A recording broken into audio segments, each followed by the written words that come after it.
always be country first. And I promise you, after that victory on November 4th, those country first posters won't just be put away in some warehouse just as some campaign slogan. That's going to be printed on every page in the Federal Employee Handbook. Country first.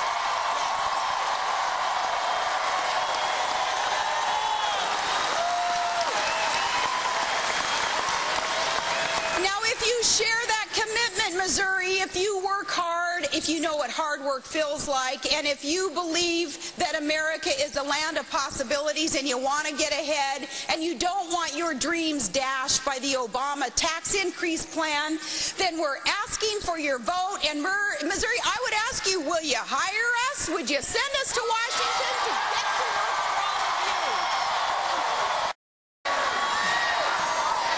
Well, good, because we cannot wait to get to work for you. Now, one of our first missions, John and I embarking on setting this country firmly on a path towards energy independence.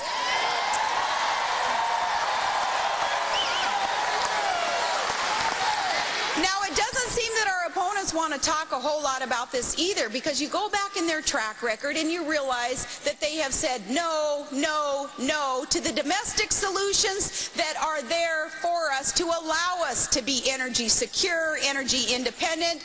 John McCain and I, we're going to develop new energy sources, and we'll tap into what we've already got, like our oil and our clean natural gas and our abundant coal.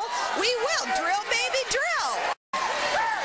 We'll adopt the all-of-the-above approach that's needed to meet America's great energy challenge, and that means harnessing alternative sources like wind and solar and biomass and geothermal.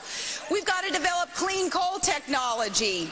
Now, Joe Biden has said to a voter in a rope line, he said, no, there's no such thing as clean coal. We don't support clean coal. They can do it over in China, but not here in America.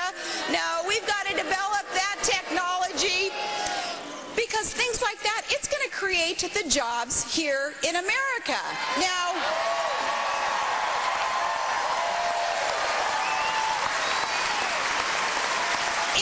it's nonsense, Americans, what's going on today with the lack of an energy policy in our country. It is not fair to you, because presently what we're doing is circulating hundreds of billions of dollars, your dollars, into foreign countries, asking them to ramp up production of energy supplies for all of you so we can purchase from them. Some of these dollars end up in the hands of volatile foreign regimes that do not like America, and they use energy as a weapon. Those hundreds of billions of dollars need to be circulated here, creating the jobs for you and making our nation more secure.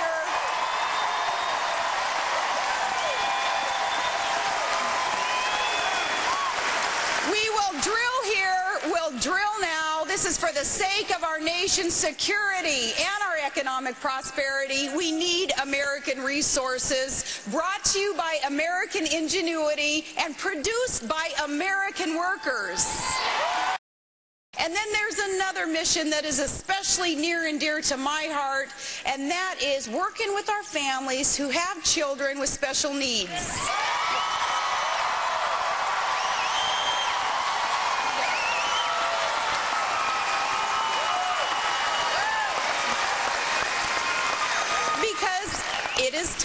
It is time to change the mindset in this country when you consider that for too long now and too often children with special needs have been set apart and excluded and made to feel that there is no place for them in this great and beautiful country. And this attitude is such a grave disservice to these beautiful children, to their families, and to our country. And I will work to change it, because John and I have a vision of an America where every innocent life counts.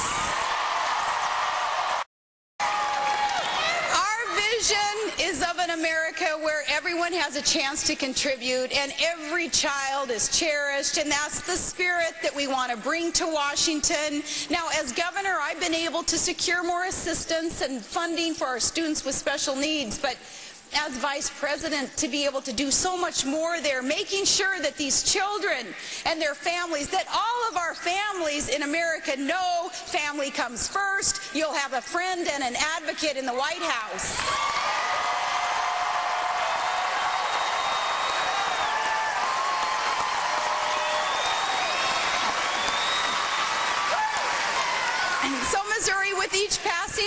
in this campaign, getting closer and closer to that time of choosing. You're getting a clearer and clearer look at the choice that you have on Election Day.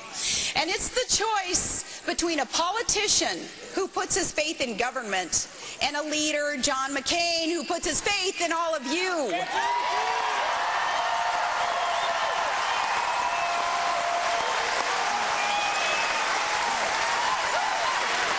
Choice between a politician who wants to spread your wealth around and John McCain, a leader who will spread opportunity and lower your taxes.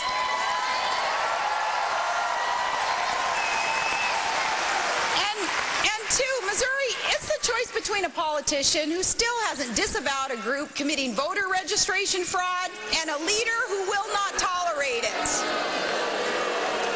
And we need a leader, a true leader who is ready on day one, a leader with experience and good judgment and that truthfulness and character that this country needs. Remember, Missouri, too, we are a nation at war.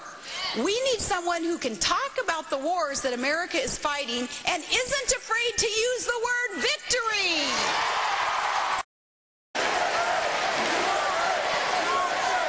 John McCain served our country in uniform for 22 years, 5.5 years as a POW.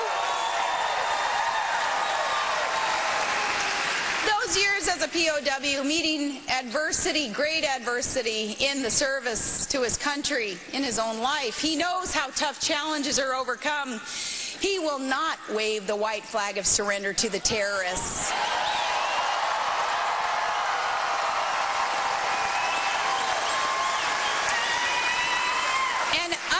Barack Obama, John McCain will not support cutting off funding for our troops over in the war zone.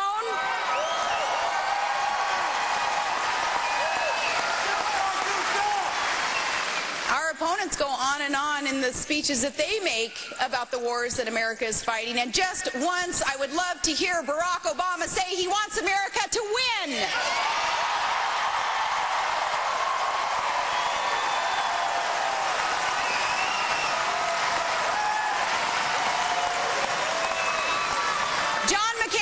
How to win the war, and as the mother of one of the troops in Iraq today, he's exactly the kind of man I want as Commander-in-Chief.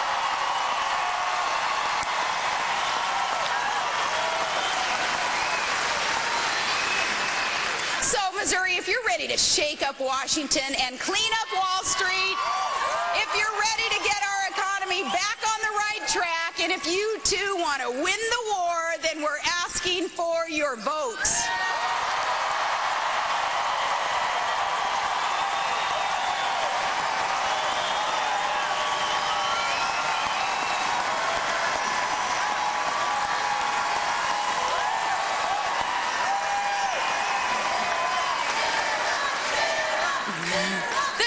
Choosing is near. The choice is going to come down to what we believe in. Missouri, what John McCain and I believe in is what Ronald Reagan believed in.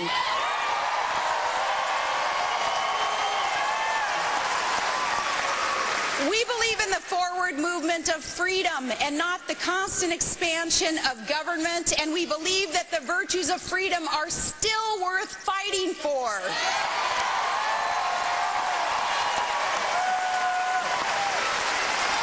We believe that the best of America is not all gathered in Washington, D.C. We believe that it is here, it is in the kindness and the goodness and in the courage of everyday, hardworking Americans, those of you who run our factories and grow our food and teach our children and fight our wars. This is where the goodness of America is.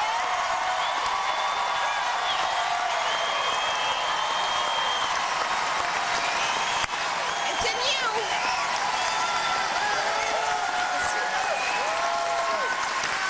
You know, we believe that America is not the problem. We